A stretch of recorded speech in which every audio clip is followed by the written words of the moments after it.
आज हम लोग स्टडी करेंगे चैप्टर नंबर 3 सरल रेखा में गति यानी motion in a straight line. इसमें जो एनसीईआरटी बुक के पीछे क्वेश्चन दिए गए हैं उनको देखेंगे। तो देखिए पहला क्वेश्चन जो हमारा है, नीचे दिए गए गति के कौन से उदाहरणों में वस्तु को लगभग बिंदु वस्तु माना जा सकता है।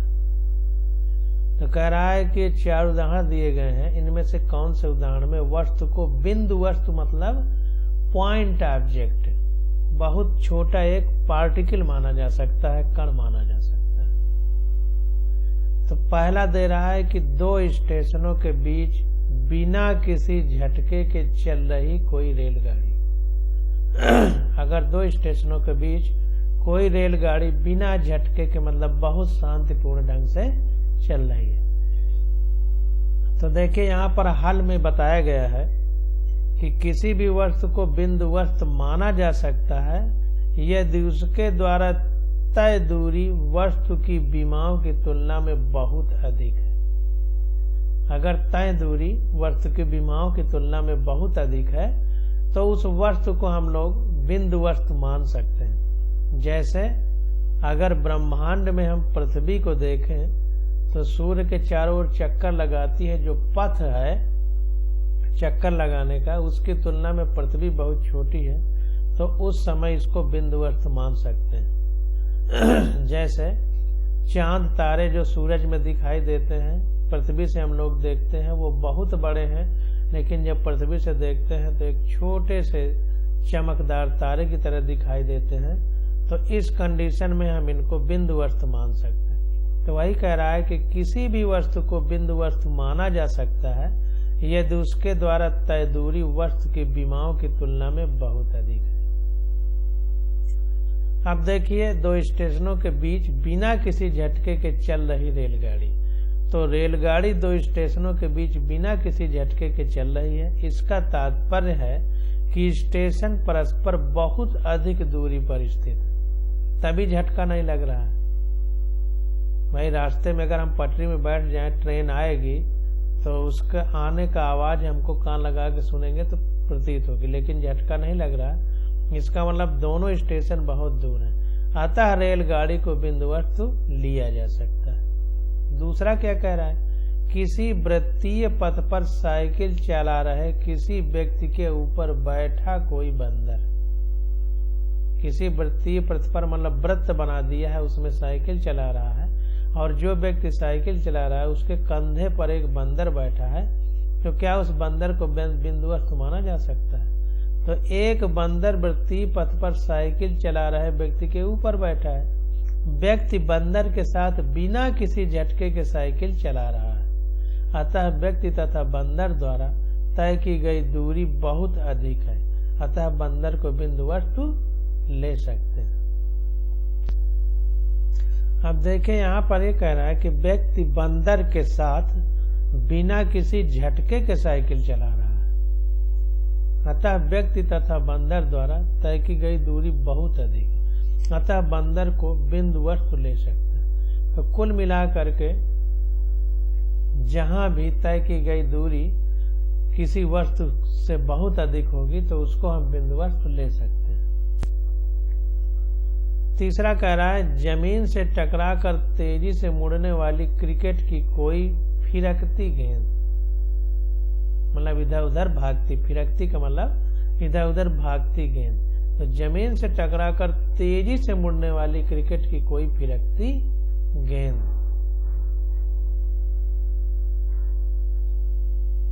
तो देखिए यहाँ पर सी और डी में कह रहा है किसी मेज के किनारे से फिसल कर गिरा कोई बीकर।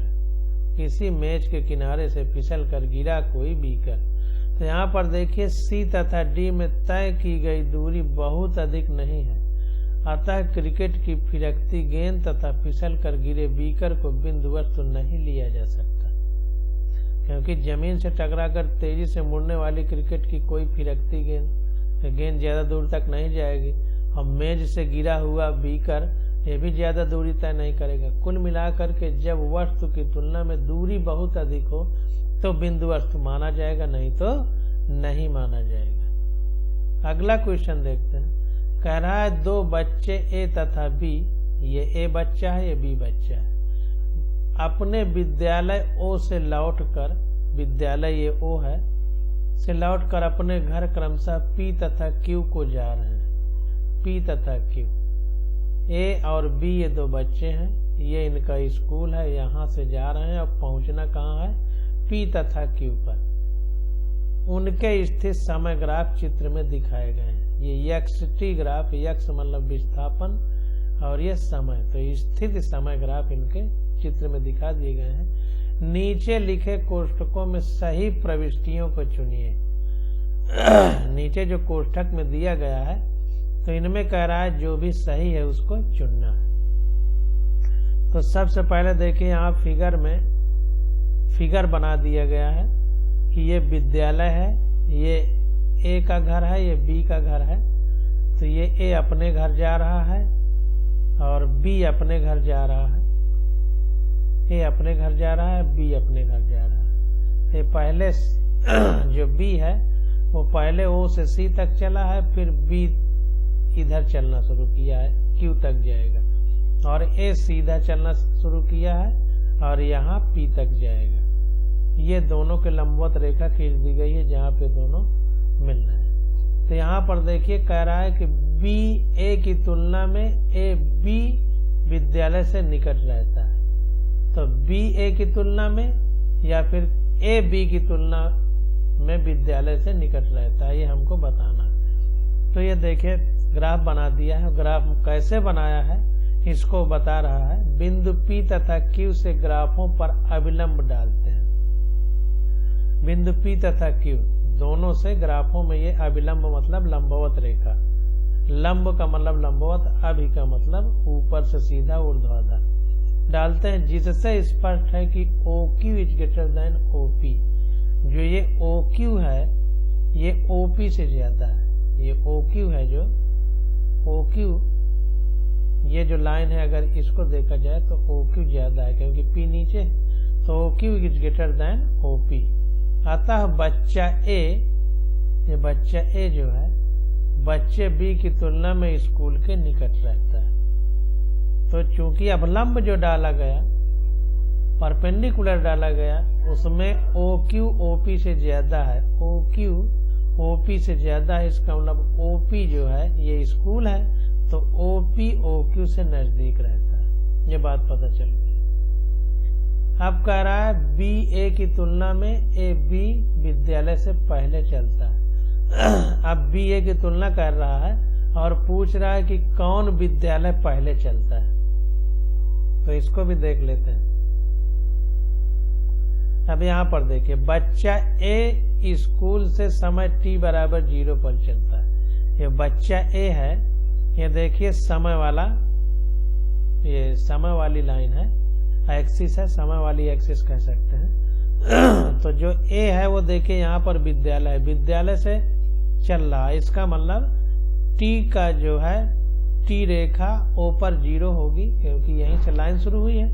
तो इसका मतलब यहाँ पर ओ पर टी 0 है और ए हमारा ओ से लाइन खींची गई है। इसका मतलब डायरेक्ट यहीं से चल रहा है। इसका मतलब बच्चा ए स्कूल से t बराबर 0 पर चलता है। यहाँ पर t बराबर 0 होगी क्योंकि ये इधर लाइन चल रही है, यहाँ से शुरू करेंगे तो 0 रहेगा, फिर 1 2 3 4 5 ऐसे, क्योंकि उसके लिए ग्राफ मूल बिंदु से प्रारंभ होता है। क्योंकि ग्राफ देखिए जो खींचा गया है ये O यानी स्कूल को मूल बिंदु माना गया, तो यहीं से डायरेक्ट प्रारंभ होता है। जबकि बच्चा B स्कूल से t बराबर OC पर चलता है। ये देखिए TOC, जो ये OC दूरी है, मतलब इतना, ये दूरी नहीं समय है, तो इतना समय बाद चलता है A से। A t बराबर 0 समय पर चलता है, लेकिन B OC समय तक रुकता है। यहाँ पे ये जो OC यहाँ दूरी इतनी दूर से ग्राफ खींचा गया, इसका मतलब कुछ समय तक ये विद्यालय में रुका, उसके बाद चला, तो OC समय पर चलता है। अतः बच्चा A बच्चे बी की तुलना में स्कूल से पहले चलता है। ये ए है जो ये पहले चलता है, ये उसी समय तक बी वाला यहाँ स्कूल में रुकता है। आगे कह रहा है बीए की तुलना में ए बी तेज चलता है। तो इसको देख लेते हैं। अब देखें यहाँ पर दूरी समय ग्राफ का ढलान चाल को प्रदर्शित करता है। जो दूरी समय ग्राफ है, चूंकि चाल बराबर दूरी बटे समय, तो जो ये दूरी समय, ये दूरी है, ये समय है, तो दूरी समय का जो ग्राफ का ढलान होगा वो चाल बताएगा। हम पीछे पढ़ते थे कि जो प्रवणता है, ढलान है, वही चाल को बताएगी। तो ये एक्स-टी ग्राफ है, तो इसमें जो ढलान होगा ये चाल को बताएगा। अब देखते हैं इस ग्राफ का जिस होना चाहिए, जिस ग्राफ का ढलान जितना अधिक होगा चाल भी उतनी ही अधिक होगी। बच्चे बी के लिए एक्स-टी ग्राफ का ढलान बच्चे ए के एक्स-टी ग्राफ के ढलान से अधिक है। तो बी के लिए एक्स-टी ग्राफ का ढलान बच्चे ए के एक्स-टी ग्राफ के ढलान से अधिक है। अब ये बी वाला जो है, देखिए ये ढलान में यहाँ से फिसलोगे तो कुछ कम तेज लुढ़कोगे। ये देखिए ज्यादा ऊपर खड़ा कर दिया है डंडा, इसका मतलब इसका ढलान ज्यादा है। यहाँ से खिसकोगे तो धड़ाधड़ गिरते चले आओगे, यहाँ से खिसकोगे तो कम तेज गिरोगे। तो बी का ढलान ज्यादा है। तो बच्चे बी के लिए एक्स-टी ग्राफ का ढलान बच्चे ए के एक्स-टी ग्राफ के ढलान से अधिक है, अतः बच्चा बी बच्चे ए की तुलना में तेज चलता है। तो बच्चा बी जो है ज्यादा चाल से चल रहा है। अगला क्या कह रहा है? कह रहा है ए और बी घर एक ही या भिन्न समय पर पहुंचते हैं। ये हमको बताना है कि एक ही समय पर पहुंचेंगे या भिन्न समय पर पहुंचेंगे। तो डी देखिए बहुत ही रोचक आंसर है इसका। देखिए यहाँ पर जब हम ई रेखा में, यहाँ पर समय वाली ये रेखा है, तो इस पर ये लंब डालते हैं। तो लंब देखिए दोनों को एक ही समान, मतलब उस पे काटता है, एक ही रास्ते उस पे काटता है, किसी का आगे पीछे नहीं है समय वाली रेखा में, आगे पीछे। तो इसको अब ध्यान से पढ़िए। बिंदु P व Q के संगत एक्स-टी ग्राफ पर बच्चे A व B के लिए समय t का मान समान है। P व Q के संगत, P और Q के संगत, ये A का घर है, ये B का घर है। तो इससे डॉट डॉट लाइन खींची गई, इससे डॉट डॉट लाइन खींची गई और समय वाले पे ये लंब डाला गया। तो एक ही सिधान पर ये दोनों काट रहे हैं। देखिए जो ग्राफ है, इसका मतलब ये है कि P और Q पर जो है A और B समान समय में पहुंचेंगे। तो इसको ध्यान देना है, क्योंकि ये जितना देर चला है उतना ये ज्यादा चाल से चल रहा है। अभी हमने निकाला कि B की चाल ज्यादा है। तो जितना समय स्कूल में बिताया तो ये ज्यादा तेज भी चला है, इसलिए ये इसके समान ही समय पर यहाँ पहुंच गया। जितने समय में ये यहाँ पहुंचा उतने ही समय में यहाँ पहुंच गया। तो ये जो डॉट डॉट लाइन है, देखिए दोनों को एक ही सिद्धांत पर काट रही है, इसलिए P और Q पर समान समय में पहुंचेंगे A और B। तो देखिए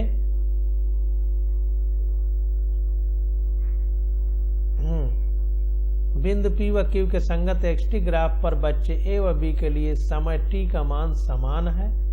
यहाँ पर देखिए समान समय पर काट रहे हैं, ये समान है, अतः बच्चा A व B दोनों अपने घर P व Q पर समान समय में पहुंचेंगे। इसलिए दोनों जो है समान समय में पहुंचेंगे। अब क्वेश्चन नंबर अगला देखते हैं। कह रहा है ए बी सड़क पर BA से एक बार दो बार आगे हो जाते हैं।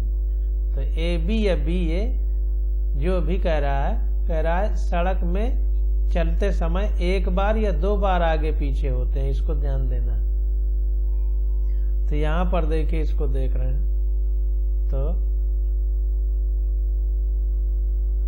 तो यहां पर ग्राफ से देखिए तो A धीरे चल रहा है, B तेज चल रहा है। तो B A से एक ही बार आगे निकल रहा है, क्योंकि ये यहाँ पर कटाव बिंदु एक ही बार है। तो इसको ध्यान देना है। बच्चे व B के एक्स-टी ग्राफ केवल एक बिंदु D पर एक दूसरे को काटते हैं। केवल ये डी बिंदु पर एक ही बार काट रहे हैं, काटते हैं। अतः बी बाद में चलता है, परंतु ठीक उसी समय अपने घर पर पहुंचता है जब बच्चा ए अपने घर पहुंचता है। अतः बच्चा बी बच्चे ए से सड़क पर केवल एक बार आगे निकलता है। तो बच्चा बी चूंकि इसका जो है वेग चाल ज्यादा है, तो बच्चा बी एक ही कटाव बिंदु है, इसका मतलब एक ही बार ए से आगे निकलता है। तो क्वेश्चन नंबर 2 हम लोग कर चुके। अब क्वेश्चन नंबर 3 देखते हैं। क्वेश्चन नंबर 3 में कह रहा है कि एक महिला अपने घर से प्रातः 9 बजे 2.5 किलोमीटर दूर अपने कार्यालय के लिए सीधी सड़क पर 5 किलोमीटर प्रति घंटा चाल से चलती है।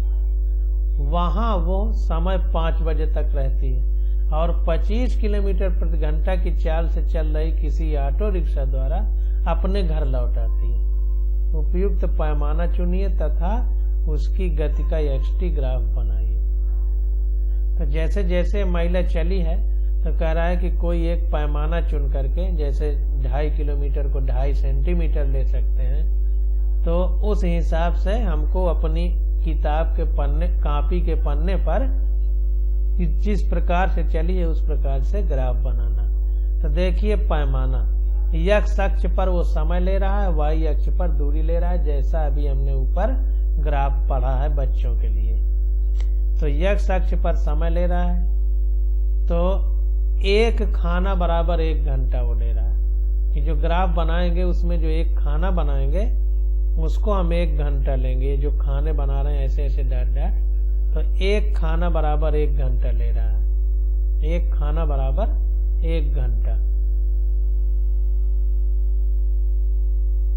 एक खाना बराबर 1 घंटा और वाई अक्ष पर दूरी को एक खाना बराबर आधा किलोमीटर यानी 0.5 किलोमीटर ले रहा है। तो अब देखिए महिला प्रातः 9 बजे घर से चलती है, अर्थात प्रातः 9 बजे उसके द्वारा तय की गई दूरी 0 है। 9 बजे चलती है अपने घर से। घर से महिला ऑफिस की दूरी 2.5 किलोमीटर है। इसको देखते चल रहे हैं। ये देखिए हमने बनाया है, ये 0 है, यहाँ से महिला चलती है और ये ऑफिस है उसका, ये ऑफिस है। दूरी इस पे दिखाया गया है, समय इस पे। तो ये 2.5 किलोमीटर दूरी है ऑफिस की, तो 2.5 तक हमने लाइन खींची है और एक खाने को आधा किलोमीटर माना है यानी 0.5। तो 0.5 में एक खाना, 1 में 2 खाने, 1.5 में 3 खाने, 2 में 4 खाने, 2.5 में 5 खाने। 5 खाने तक में उसका ऑफिस मिल जा रहा है। तो ये बना दिया। अब देखिए ऑफिस की दूरी 2.5 किलोमीटर और 9 बजे तक वो अपनी 9 बजे घर से निकलती है, तो 9 बजे शून्य रहेगा उसका दूरी। तो ये देखिए 9 बजे है उसके घर में और महिला ऑफिस में प्रातः 9:30 बजे से सायं 5 बजे तक रहती है। ऑफिस में 9:30 बजे से 5 बजे तक रहती है। तो ये डॉट डॉट खींच दिया 5:06 PM यानी 5:06 तक ये जो है का ग्राफ बनाया गया है 9 बजे से लेकर के। तो 5 बजे तक महिला अपने ऑफिस में रहती है। तो डॉट डॉट ऑफिस दिखा दिया है। इस अक्ष में टाइम दिखाया है, इस अक्ष में दूरी दिखाया है। अब देखिए क्या कह रहा है। अब देखिए घर से ऑफिस जाते हुए महिला की चाल क्वेश्चन में देखिए दिखाया गया है। कार्यालय के लिए सीधी सड़क पर 5 किलोमीटर प्रति घंटे की चाल से चलती है। 5 किलोमीटर प्रति घंटे से चाल से चलती है और अपने ऑफिस में 5 बजे तक रहती है। इसके बाद ऑटो पकड़ करके 25 किलोमीटर प्रति घंटा की चाल से लौट आती है, क्योंकि जिस चाल से ऑटो चलेगा उसी चाल से वो भी उसी में बैठी है तो चलेगी। तो देखिए महिला प्रातः 9 बजे से चलती है, अर्थात प्रातः 9 बजे उसके द्वारा तय की गई दूरी 0 से है। घर से महिला की ऑफिस की दूरी 2.5 किलोमीटर है। 2.5 किलोमीटर है। अब देखिए, अब घर से ऑफिस जाते हुए महिला की चाल V1 5 किलोमीटर प्रति घंटा है, इसलिए ऑफिस पहुंचने में लगा समय चाल बराबर दूरी बटे समय, तो समय बराबर दूरी बटे चाल, तो दूरी 2.5 किलोमीटर है और 5 किलोमीटर प्रति घंटा से चल रही है, तो आधा घंटा में अपने ऑफिस यानी 30 मिनट में पहुंच जाएगी।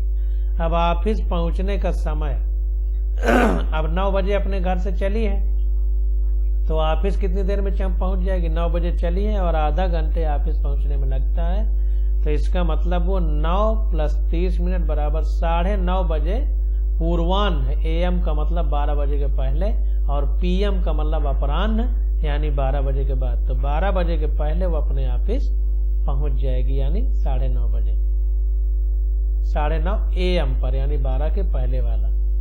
अतः प्रातः 9:30 बजे महिला द्वारा तय की गई दूरी 2.5 किलोमीटर है। अब जाहिर सी बात है कि उसका ऑफिस 2.5 किलोमीटर है, तो 9:30 बजे तक वो 2.5 किलोमीटर दूरी तय कर चुकी। यात्रा का यह भाग ग्राफ में OA द्वारा प्रदर्शित किया गया है। अब यात्रा का ग्राफ OA द्वारा प्रदर्शित किया गया है। OA में 2.5 किलोमीटर दूरी तय कर लेती है और 9:30 बजे वो अपने ऑफिस पहुंच जाती है। तो यहाँ पर डॉट लाइन से यहाँ 9:30 बजे, यहाँ ये 10 बजा है, ये 11, 12, 1, 2, 3, 4, 5, तो 10 से थोड़ा कम यहाँ पर 9:30 बजेगा। 9 और 10 के बीच का है, तो 9:30 मतलब ये बीचों बीच बजेगा, थोड़ा सा इधर लाइन है, तो 9:30 बजे वो अपने ऑफिस पे पहुंच गई थी। टाइम ग्राफ हो गया, 2.5 किलोमीटर दूरी तय की, ऑफिस पर पहुंच गई। अब देखिए, यात्रा का यह भाग ग्राफ में OA द्वारा प्रदर्शित किया गया। महिला ऑफिस में प्रातः 9:30 बजे से सायं 5 बजे तक रहती है, तो 9:30 से 5 बजे तक, तो यहाँ से A से B तक लाइन खींच के ये डॉट कर दिया 5 बजे तक, 9:30 बजे वो पहुंच जाती है अपने ऑफिस। तो 9:30 से 5 बजे तक ये देखिए रही, यहाँ पर ग्राफ खींच दिया। अतः इस समय में दूरी स्थिर रहती है। क्योंकि दूरी स्थिर रहती है मतलब चल नहीं रही है, इसलिए AB लाइन, ये जो दूरी वाला खाना खींचा गया है, इसके देखिए लंबवत खींचा गया है कि यहाँ से चाहे जो भी अभिलंब डालिए यहीं पर पड़ेगा, मतलब महिला स्थिर है। तो AB तक ये सीधी लाइन ऐसे खींच दी है। मतलब A से B तक देखिए 9:30 से 5 बज गया, लेकिन दूरी 2.5 किलोमीटर ही है। इसका मतलब महिला चल नहीं रही अपने ऑफिस में, स्थिर रहती, अर्थात इतने समय में तय दूरी में कोई परिवर्तन नहीं होता है, केवल समय परिवर्तित होता है। तो समय तो देखिए A से B तक 9:30 से 5 हो गया, लेकिन AB लाइन पे दूरी 2.5 ही है। अतः इस ग्राफ के लिए ग्राफ समय अक्ष के समांतर रेखा रहेगी, तो समय अक्ष के ये समांतर मतलब समान अंतर में A से B तक खींचा है इस समय अक्ष के।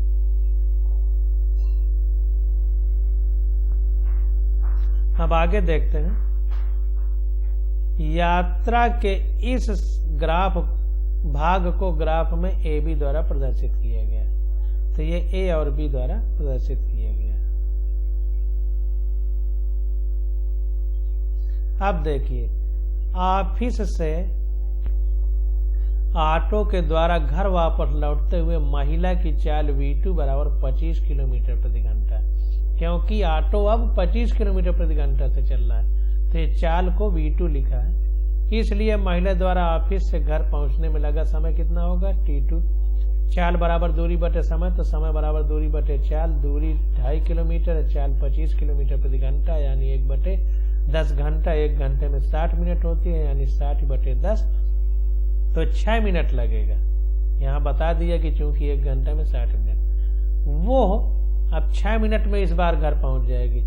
वो समय सायं 5 बजे ऑफिस छोड़ती है तथा उसे घर पहुंचने में 6 मिनट लगते हैं, अतः वो सायं 5:06 पर यानी 5.06 बजे घर पहुंचती है। यात्रा के इस भाग को ग्राफ में बीसी द्वारा प्रदर्शित किया गया। तो 5:06 में पहुंच जाती है, तो यहाँ पर देखिए समय 5:06 पर यहाँ पर लाइन खींची हुई है। 5 बजे तक रहती है तो यहाँ डॉट बी तक 5 बजे तक रही और 5 बजे यहाँ से चल दी और 5:06 में वो अपने घर पहुंच गई। 5:06 में समय इतना लगा और यहाँ से फिर वो अपने घर पहुंच गई। तो इस तरह से ग्राफ बनाया जाएगा। अब देखिए 5:06 में ये सी से लंब डालेंगे तो यहाँ मतलब 5:06 में जो ये पॉइंट है ये दूरी के रेस्पेक्ट में ये ओ को दिखा रहा है, ओ को दिखा रहा है। इसका मतलब 5:06 पे महिला अपने घर पहुंच गई है। तो इस तरह हम लोग ग्राफ बनाते हैं। यात्रा के इस भाग को बीसी द्वारा प्रदर्शित किया गया है। अब देखिए क्वेश्चन नंबर 4 देखते हैं। कह रहा है कोई शराबी किसी तंग गली में 5 कदम आगे बढ़ता है और 3 कदम पीछे आता है। उसके बाद फिर 5 कदम आगे बढ़ता है और 3 कदम पीछे आता है और इसी तरह वो चलता रहता है। उसका हर कदम 1 मीटर लंबा है और 1 सेकंड समय लगता है। हर कदम 1 मीटर लंबा है और 1 सेकंड 1 कदम चलने में लगता है। उसकी गति का एक्सटी ग्राफ खींचिए। ग्राफ से तथा किसी अन्य विधि से यह ज्ञात कीजिए कि वो जहां से चलना प्रारंभ करता है वहां से 13 मीटर दूर किसी गड्ढे में कितने समय पश्चात गिरता है। तो 13 मीटर दूर गड्ढा है और जिस तरीके से चल रहा है तो कह रहा है कि इस तरह चलने में वो 13 मीटर दूर गड्ढे में कितने समय बाद गिरेगा। तो देखिए शराबी का एक्सटी ग्राफ नीचे दिए गए चित्र में प्रदर्शित किया गया है। ये देखिए ग्राफ बना दिया गया है इस तरीके से। इसको देखते हैं। प्रत्येक कदम की लंबाई 1 मीटर वाई अक्ष की दिशा के अनुदिश है। देखिए दूरी को इसमें भी वाई अक्ष में दिखाया है और समय को एक्स अक्ष में। ये एक्स अक्ष है या वाई अक्ष है, तो दूरी को वाई अक्ष में, समय को एक्स अक्ष में दिखाया है। और देखिए कह रहा है कि प्रत्येक कदम की लंबाई 1 मीटर वाई अक्ष के अनुदिश है। प्रत्येक कदम में लगा समय 1 सेकंड एक्स अक्ष के अनुदिश है। शराबी द्वारा 8 कदम चलने में लिया गया समय 8 सेकंड। जब 1 कदम में 1 सेकंड तो 8 कदम में 8 सेकंड लगेंगे, जाहिर सी बात। तो यहाँ पर ग्राफ के लिए एक्स वाई देखिए, एक्स एक्सिस है, ये वाई एक्सिस। तो वाई में इसने इसको एक्स कह रहा है, इसको वाई कह रहा है। तो ये यहाँ पर ये देखिए समय बताया है, टी से समय। तो एक्स अक्ष में इसको एक्स माना है। तो 5 मीटर और फिर आगे 5 मीटर अब चलेगा तो 5 सेकंड। अब 5 सेकंड 5 मीटर के बाद 3 कदम उल्टा चलता है तो 2 ही मीटर चल पाएगा। तो 5 मीटर सीधा चलने में 5 सेकंड लिया और 3 मीटर वापस लौटने में 3 सेकंड लिया। तो 5 3 8 सेकंड लिया। तो 8 सेकंड में वो केवल 2 मीटर चला। क्यों 2 मीटर चला? क्योंकि 5 मीटर तो आगे चला, 3 मीटर वापस आ गया। तो समय 8 सेकंड लिया लेकिन चला 2 ही मीटर। अब अगले में 2 मीटर चल गया प्लस अब 5 मीटर आगे चलेगा। तो 5 मीटर आगे चला तो 7 मीटर पे पहुंच गया। अब समय कितना लिया? 8 सेकंड पहले लिया था तो 8 और ये 5 मीटर चलने में 5 सेकंड ये ले लेगा, क्योंकि 1 मीटर चलने में 1 सेकंड लेता है। तो ये 13 सेकंड हो गया। अब देखिए फिर 3 मीटर वापस लौटेगा तो 3 कदम वापस लौटेगा और हर कदम 1 मीटर का है। तो 3 कदम में 3 मीटर लौटेगा तो 7 में 3 घटा दिया तो 4 मीटर। अब समय कितना लेगा? अब 3 मीटर लौटने में भी 3 सेकंड ले लेगा। तो 13 में 3 जोड़ दिया तो 16 सेकंड। तो यहाँ देखिए 5 मीटर चलने में 5 सेकंड लिया, फिर 2 मीटर चलने में 8 सेकंड लिया, ये लौटा है। और फिर 7 मीटर चलने में 13 सेकंड लिया, फिर वापस लौटा 3 कदम तो 4 मीटर चलने में 16 सेकंड लिया। अब इसको एक्स और वाई एक्सिस पे उसने इसको एक्स माना है, इसको वाई माना है, एक्स अक्ष इसको मान करके इसमें दूरी को दिखाया है और इसमें समय को। तो अब इसको देखते हैं। तो देखिए 0 है, ये समय ग्राफ है, ये दूरी वाला है, दूरी वाला अक्ष है, या समय वाला अक्ष है। तो अब 5 मीटर देखिए चला 5 मीटर। तो 5 मीटर पर 1 मीटर चलने में 1 सेकंड लेता है। तो 5 मीटर चलने में 5 सेकंड। तो 5 मीटर तो यहाँ पर देखिए खाना खींच दिया है 1 मीटर का, 2 मीटर का, 3 मीटर का, 4 मीटर का, 5, 6, 7, 8, 9, 10, 11, 12, 13, 14 तक खींचा। इसी प्रकार समय का ये 5 second, 10 second, 15 second, 20 second, 25 second, 30 second, 35 second, 40 second तक। तो अब देखिए 5 मीटर चलता है 5 सेकंड में। तो ये देखिए यहाँ पर 5 का खाना आ रहा है, इसका मतलब ये 5 मीटर है, ये 5 मीटर चला है। अब 5 सेकंड में चला है तो 5 सेकंड पर भी मिला दिया और ये 5 मीटर के सिद्धांत तक ये ग्राफ को खींचा है। तो 5 मीटर चला और 5 सेकंड तक चला, तो ये 5,5 लिख दिया। ये दूरी को बता रहा है, ये समय को। अब देखिए अब 3 मीटर यानी 3 स्टेप यानी पग पीछे जाता है, तो ये 3 स्टेप पीछे कर दिया, तो ये 3 स्टेप पीछे हो गए। तो यहां से यहां तक 5, 3, 8 मीटर चला। तो ये देखिए 8 लिखा है कामा करके, और 8 मीटर तो यहां से यहां तक चला 8 मीटर, लेकिन 8 मीटर चलने में के बाद दूरी कितनी बची? 2 मीटर। 8 सेकंड लिया, समय 8 सेकंड लिया, और दूरी कितना? 3 मीटर लौट आया, तो 2 ही मीटर बची, तो ये 2 लिख दिया। 8 सेकंड लिया लेकिन 2 मीटर बची, तो 2 लिख दिया। वैसे इसको 2 इधर लिखना चाहिए, 8 इधर, क्योंकि समय के हिसाब से हम लोग चल रहे हैं। तो समय जब इसने एक बार, अच्छा हो सकता है इसने इसको समय लिखा हो, क्योंकि 5, 5 बराबर है तो पता नहीं चल रहा, तो उसने इसको समय लिखा है, इसको दूरी, तो इधर इसको समय लिख दिया, इसको दूरी। आगे देखते हैं। अब 5 स्टेप के बाद 3 स्टेप लौटा वापस, तो ये आ गया 2 मीटर पर। अब 2 मीटर से मतलब ये कुल मिला करके 5 स्टेप आगे चला, 8 और चल गया, तो 8 ये पूरा हो गया, 8 सेकंड का समय, और ये लौट करके वापस 2 मीटर पे आ गया, क्योंकि 3 स्टेप पीछे चल गया। तो 2 की सिद्धांत पर देखिए ये पॉइंट बना करके ये ग्राफ खींचा गया दूरी वाला। अब देखिए आगे क्या होता है।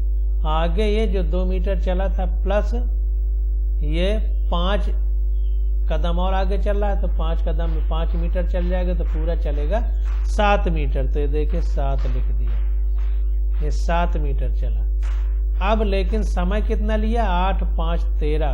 तो देखिए 15 से थोड़ा कम पे, यहाँ से लाइन खींचेंगे तो 15 से थोड़ा कम पे आएगा, यानी 13 सेकंड का समय लिया।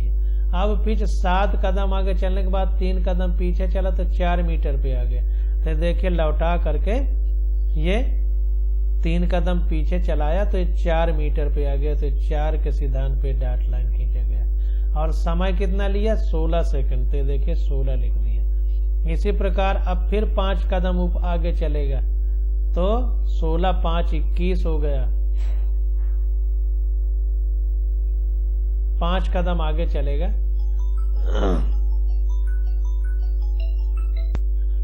तो देखिए 16 सेकंड का समय यहाँ पर लगा। 5 कदम आगे चलेगा, 1 सेकंड में एक कदम में 1 सेकंड लगता है, तो 16, 5, 21 सेकंड लगेगा। और 4 कदम है, 5 कदम आगे चलेगा, तो 5, 4, 9 कदम हो जाएंगे। फिर 3 कदम वापस लौटेगा, तो 9 में 3 घटाएंगे तो 6 बचेगा। और 3 कदम चलने में 3 सेकंड लेगा, तो 21, 3, 24 सेकंड हो जाएंगे। फिर इसी प्रकार 5 कदम आगे चलेगा, तो 6, 5, 11 मीटर चलेगा। और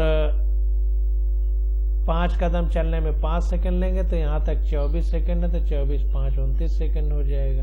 फिर 3 कदम वापस लौटेगा, तो 11 में 3 घटाएंगे तो 8 कदम हो जाएंगे। और 3 कदम चलने में 3 सेकंड लगता है, तो 29 और 3, 32 हो जाएंगे। फिर 8 से 5 कदम आगे चलेगा, तो 8, 5, 13 कदम हो जाएंगे, यानी 13 मीटर दूरी चलेगा। और 5 सेकंड लगेगा चलने में, तो 32 और 5, 37 सेकंड लगेंगे। तो इस तरीके से ग्राफ हम लोग बनाते हैं, जैसा इसमें बना है। अब देखिए, क्योंकि शराबी 5 कदम आगे व 3 कदम पीछे चलता है, अतः वो 5 मीटर आगे तथा 3 मीटर पीछे चलता है। इसलिए 8 सेकंड में 8 कदमों में चली गई दूरी 5 - 3 बराबर 2 मीटर हो जाएगी। 16 सेकंड में 16 कदमों में चली गई दूरी 2 × 2 बराबर 4 मीटर हो जाएगी, क्योंकि 2 मीटर 16 सेकंड में 16 कदमों में तय की गई दूरी 4 मीटर हो जाएगी। 24 सेकंड में 24 कदमों में तय की गई दूरी तो 2 × 3 बराबर 6 मीटर हो जाएगी, क्योंकि 8 सेकंड में 2 मीटर चलता है तो 2, अब 8 × 3 = 24, 3 गुना है तो 3 का गुणा कर दिया, 8 का 4 गुना है 32 तो 2 में 4 का गुणा कर दिया तो 8 मीटर। तो अगले 5 सेकंड में 5 कदमों में तय की गई दूरी 5 मीटर होगी, क्योंकि 1 सेकंड में 5 मीटर चलता है। इसलिए अतः 32 + 5 बराबर 37 सेकंड में तय की गई कुल दूरी 0.37 सेकंड में 37 कदमों में तय की गई दूरी तो 8 मीटर ये प्लस 5 ये तो 8 × 5 = 13 मीटर। तो गड्ढे की प्रारंभिक बिंदु से दूरी 13 मीटर है, अतः शराबी गड्ढे में 37 सेकंड में गिरेगा, 37 सेकंड में।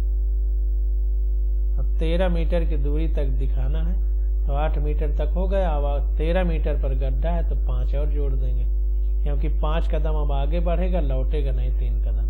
5 कदम आगे बढ़ने पे ही वो गड्ढे में गिर जाएगा।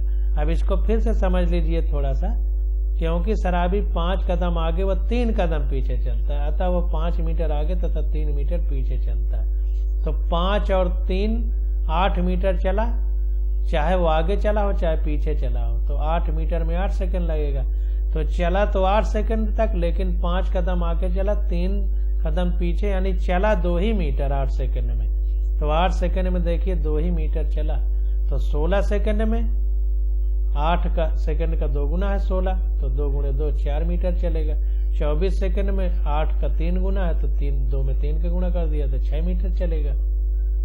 32 सेकंड में 8 का 4 गुना है तो 2 में 4 का गुणा किया तो 8 मीटर चलेगा, क्योंकि 8 सेकंड में वो 2 ही मीटर चलता है, क्योंकि 5 मीटर 5 कदम आगे चलता है, 1 कदम 1 मीटर का है तो 5 मीटर आगे चला और 3 कदम वापस लौटा है, मतलब 3 मीटर वापस लौटाता है, यानी 8 सेकंड में 2 ही मीटर चलता है। तो 16 सेकंड में 4 मीटर चलेगा, 24 सेकंड में 6 मीटर चलेगा, 32 सेकंड में 8 मीटर चलेगा, क्योंकि 32 8 का 4 गुना